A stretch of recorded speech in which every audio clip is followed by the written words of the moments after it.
Hello everybody, this is your physics class of class 11th. Now at this time we are going to deal with our 7th lecture. As I taught you in our previous lecture about the radian or steradian. So today we are going to get their definitions along with their figures. तो आप अपने screen पे देख पा रहे होंगे steradian और radian का जो डेफिनेशन है बहुत इंपॉर्टेंट है, क्योंकि एग्ज़ाम पॉइंट ऑफ व्यू से हमेशा पूछा जाता है। तो द रेडियन यानी कि दो लाइन के मिलने के वजह से जो एंगल क्रिएट होता है, फिगर आपको दिख रहा है स्क्रीन पे, इसकी जो डेफिनेशन है क्या है, it is the unit of angle. ये एंगल की एक यूनिट है, किस एंगल की, तो एक प्लेन में बनने वाली। आप जानते हो कोई भी एक से अधिक लाइनें, जब दो लाइनें आपस में मिलती हैं तो वो एक प्लेन फिगर बनता है, यानी एक्स और वाई के अकॉर्डिंग उसका इंक्रीमेंट या डिक्रीमेंट होगा। तो जो चीज़ें भी एक्स वाई पे बनेंगी वो प्लेन फिगर कहलाएंगी। तो किसी भी प्लेन पे बनने वाली एंगल की ये यूनिट है जिसे 1 रेडियन के नाम से 1 रेडियन बोलेंगे। Is the angle subtended at the centre of a circle, circle के बिल्कुल सेंटर पे, जैसा कि आप फिगर देख पा रहे हो, बनता है बाई एन आर्क, एक आर्क की तरह, सर्किल का एक आर्क की तरह, equal in length to the radius of the circle. तो ये चीज़ आप समझ पा रहे हो, रेडियन की डेफिनेशन है, ये आप नोट्स भी बनाते हुए चलिए। तो इस तरह से आपने रेडियन को विद फिगर और विद डेफिनेशन समझा। दूसरे कॉन्सेप्ट की बात करें तो स्टेरेडियन, हाँ, रेडियन का ये फॉर्मूला भी आप नोट डाउन कर लीजिए, जिसमें डी थीटा उन दो लाइनों के बीच का वो सबटेंडेड एंगल था, डी एस वो आर्क था जो दोनों एंगल को ऊपर से सर्किल के फॉर्म में जोड़ता है, और आर आपका रेडियस। तो D theta is equals to D S upon R, ये फॉर्मूला है।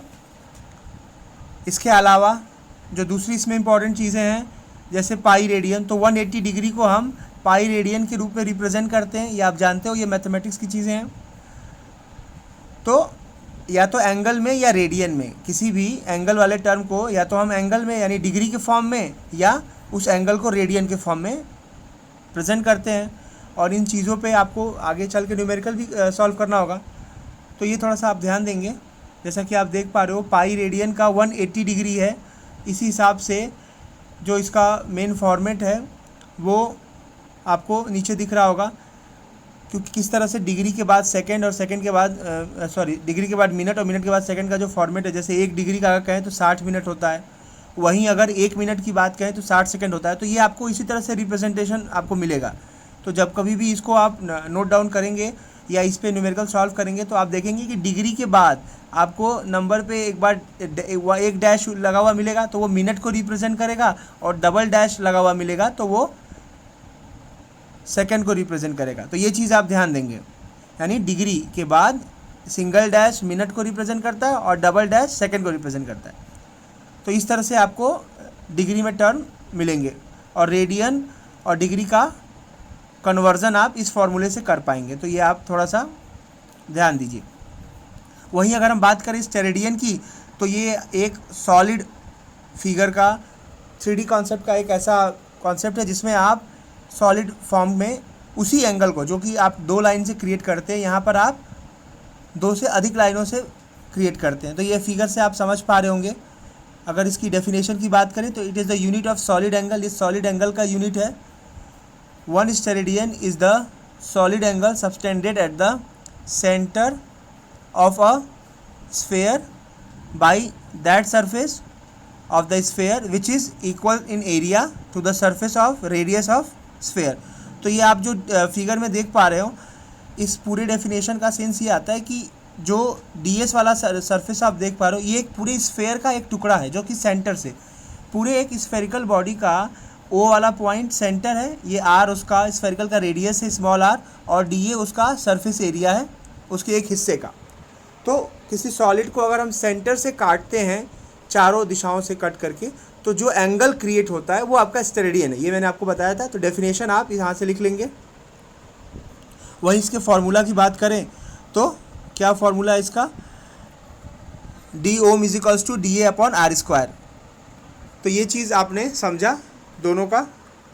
वही आगे अगर हम बात करें नए कॉन्सेप्ट की, तो कुछ इम्पॉर्टेंट यूनिट्स हैं जिसको आपको नोट डाउन करना है, क्योंकि बिना इसके आप प्रैक्टिकल वे में चीज़ों को यूनिट्स के फॉर्म में नहीं लिख पाएंगे। तो लेंथ हुआ या मास हुआ, तो इनकी कुछ खास यूनिट्स हैं जिनको लेके जिसके वैल्यूज़ को आपको याद भी रखना है और बहुत इंपॉर्टेंट है। तो पहले हम लेंथ की बात करते हैं, जो कि हमारा सबसे पहला कॉन्सेप्ट यहाँ पर प्लैंक लेंथ है, जिसकी खुद की वैल्यू 10⁻⁻35 मीटर से होती है। तो आप जानते हो मीटर आपका SI कॉन्सेप्ट है, SI यूनिट है। तो सारी चीज़ें आप लेंथ में मीटर के कंपेयर में ही नोट डाउन करेंगे। तो यहाँ प्लैंक लेंथ अपने आप में कौन सा लेंथ है, तो distance travel by light in 1 Planck time, यानी एक प्लैंक टाइम में जो डिस्टेंस कवर करती है, और उसकी वैल्यू क्या है 10⁻⁻35 मीटर। वहीं अगर हम फर्मी की बात करें तो फर्मी का बहुत ज़्यादा यूज़ आपको न्यूक्लियर फिजिक्स में यानी 12th में आपको देखने को मिलेगा, जिसमें 10⁻⁻15 मीटर एक फर्मी में बोला जाता है। इसका ज़रूरत हमें न्यूक्लियस के अंदर न्यूक्लियॉन्स के बीच के अट्रैक्शन को मेज़र करने के लिए होता है, यानी स्ट्रॉन्ग न्यूक्लियर फोर्स में फर्मी का कॉन्सेप्ट आता है। अगला हमारा एक्सरे यूनिट है, इसकी क्या वैल्यू है, तो 10⁻⁻13 मीटर। प्रैक्टिकल वे में देखा जाए तो ये कुछ चीज़ें या तो बहुत बड़े लेवल पे या बहुत छोटे लेवल पे जो भी आपको यूनिट्स मिल रहा है, इनका कहीं ना कहीं बहुत इंपॉर्टेंस है। हाँ, तुरंत आप अगर चाहो तो इतना जल्द मतलब ऐसा लगेगा कि मतलब इम्पॉर्टेंट हमारे लिए किस तरह से हो पाएगा, लेकिन ये बिना इसके जाने आप इस चीज़ को ना हाई लेवल पे और ना ही छोटे चीज़ों को मेज़र कर पाते हो। तो इस चीज़ को आप नोट डाउन करेंगे और तैयार करेंगे, क्योंकि एग्ज़ाम में इनसे इन यूनिट्स पे क्वेश्चन पूछे जाते हैं। दूसरा आपका एंगस्ट्रॉम है, तो एक एंगस्ट्रॉम का क्या है 10⁻10 मीटर। इसके अलावा 1 माइक्रोन, तो इसके जो सिंबल है ये भी आप ध्यान देते रहिए, क्योंकि कई बार आपको न्यूमेरिकल सॉल्व करने में सिंबल के रूप में ही ये क्वेश्चन ये यूनिट्स दी जाती हैं। तो 1 माइक्रोन μm, जिसकी वैल्यू 10⁻⁻6 मीटर है। अगला हमारा यार्ड है, जिसकी वैल्यू 0.91 मीटर है। वहीं अगर हम मीटर को यार्ड में चेंज करते हैं तो इसकी वैल्यू आएगी 1 metre is equals to 1.1 yard. तो ये दो इम्पॉर्टेंट टर्म। इसके अलावा जो सबसे इम्पॉर्टेंट टर्म हमारा आता है वो है एस्ट्रोनॉमिकल यूनिट। एस्ट्रोनॉमिकल यूनिट की बात करें तो it is the mean distance. Mean मतलब एवरेज, यहाँ पर आप ध्यान दें, मीन मतलब एवरेज। तो ये एक ऐसा एवरेज डिस्टेंस है कहाँ का, तो सन और अर्थ के बीच का। It is the mean distance between sun and earth और mean radius of earth orbit.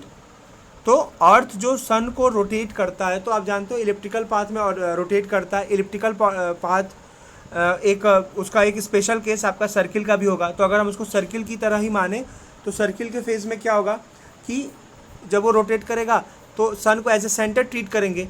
तो चाहे हम इसको रेडियस का मीन माने या सन या अर्थ के बीच के डिस्टेंस का मीन माने, दोनों ही चीज़ें आप समझ पा रहे हो एक ही है। तो इसको हम क्या बोलते हैं, एस्ट्रोनॉमिकल यूनिट। तो एस्ट्रोनॉमिकल यूनिट सोलर स्टडीज़ में यानी सूर्य से रिलेटेड चीज़ों में इसकी बहुत ज़्यादा ज़रूरत पड़ती है। तो आप जान रहे हो इसकी यूनिट है 1.496 इंटू 10⁻11 मीटर, जिसको हम अप्रॉक्सीमेटली 1.5 इंटू 10⁻11 मीटर भी बोलते हैं। तो और इसके अलावा हम 10⁸ किलोमीटर भी बोलते हैं। तो ये तीनों ही आप लिख सकते हो, अप्रॉक्सीमेटली तीनों एक ही जैसी हैं। तो ये थोड़ा सा आप ध्यान देंगे। लेकिन अगर आप 1.496 की जगह अगर 6 नहीं भी लिखते हो तो ये गलत नहीं होगा। तो आप थोड़ा सा आप ध्यान दें कि इसमें डिजिट डेसिमल के बाद आपको कम से कम 2 डिजिट तक दिखाना होता है। अगली हमारी इम्पॉर्टेंट लेंथ है लाइट ईयर। लाइट ईयर का क्या कॉन्सेप्ट है, it is the distance travel by light in vacuum in 1 year. आप जानते हो लाइट की स्पीड 3 × 10⁸ मीटर पर सेकेंड होती है वैक्यूम में। तो इसकी स्पीड से पूरे एक साल में वो जितना डिस्टेंस कवर करता है उसको हम लाइट ईयर के तौर पे नापते हैं। और लाइट ईयर में जो लेंथ है, लाइट का एक साल में मूव करने का जो लेंथ है वो है आपकी वैल्यू 9.46 इंटू 10⁻15 मीटर। तो ये भी एक बहुत ही इम्पॉर्टेंट यूनिट है, जिससे हम स्टार्स वगैरह के फॉर्मेशन या उससे रिलेटेड चीज़ों को साइंटिस्ट इसी के थ्रू नापते हैं। अगला हमारा पार सेकेंड है, जिसको पैरालैक्टिक सेकेंड भी कहा जाता है। ये क्या है, तो it is the distance eight which mean radius of earth orbit subtended an angle of 1 second of an arc. तो ये भी आपका एक तरह का मीन रेडियस यानी एवरेज रेडियस है अर्थ के ऑर्बिट का, जो कि एंगल बनाता है आर्क का। तो एक आपका पैरालैक्टिक सेकेंड का जो वैल्यू है वो क्या है, अगर आप देखें तो इसको लाइट ईयर में हम नापते हैं 3.26, यानी अर्थ का जो रोटेशन है उसी के अकॉर्डिंग आपका मीन रेडियस को ये नापता है, जिससे कि वो सबटेंडेड एंगल बनाता है। तो 1 पार सेकेंड में क्या वैल्यू आती है, 3.26 लाइट ईयर, बहुत ही इंपॉर्टेंट यूनिट। दूसरा अगर मीटर की बात करें तो 3.0857 इंटू 10⁻16 मीटर। तो ये हमारा लेंथ के कुछ इंपॉर्टेंट है। इसके अलावा भी बहुत सारे यूनिट्स होते हैं, लेकिन ये जो है चुनिंदा बहुत ही ज़्यादा इंपॉर्टेंट है।